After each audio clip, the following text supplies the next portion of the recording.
From our rail network to our ports and roads, South Africa's economy just can't afford any more ailing infrastructure.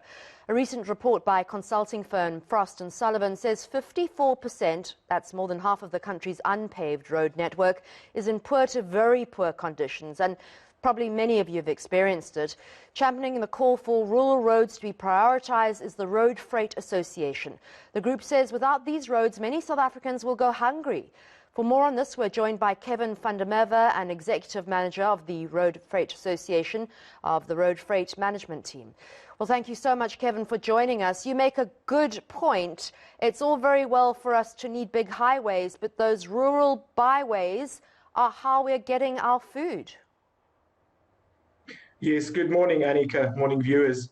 We often look at those multi-lane highways and think, well, they're not too badly maintained, and this is actually quite true.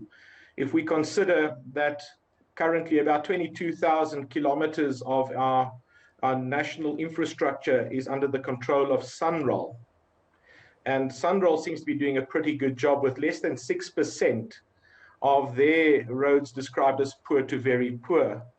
Now, if one considers that, and the international norm being 10%, they seem to be doing a good job. But hidden in the interior of the country, in the rural areas, with the infrastructure being at 54% of the rural network, 30% of our TARD network, 34% of our rural network is actually in a poor to very poor condition. So it's way below the internationally accepted norms.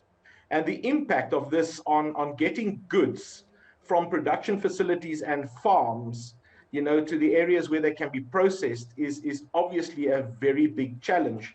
As one might have seen recently in a small town where a very large production facility has decided to relocate. They cannot get access to the services they need, and very poor road conditions is not conducive to this. Which means, of course, job losses. Tell me, if you can, in summary, what it's like being a road freight driver on these rural roads. Well, the implication is very, very bad, because with very poor road conditions, we obviously have a lot more maintenance to undertake on our vehicles, breakages. All of this escalates cost. Obviously, the operator is not going to be able to take responsibility and carry these costs. It gets passed on to the end user, because ultimately businesses have to remain profitable. And for that reason, they will continue to pass these costs on. And at the end of the day, delivery times are much greatly increased as a result of these poor driving conditions. And that means that your truck, whereas it might have done 20 deliveries in a month, is now doing 15.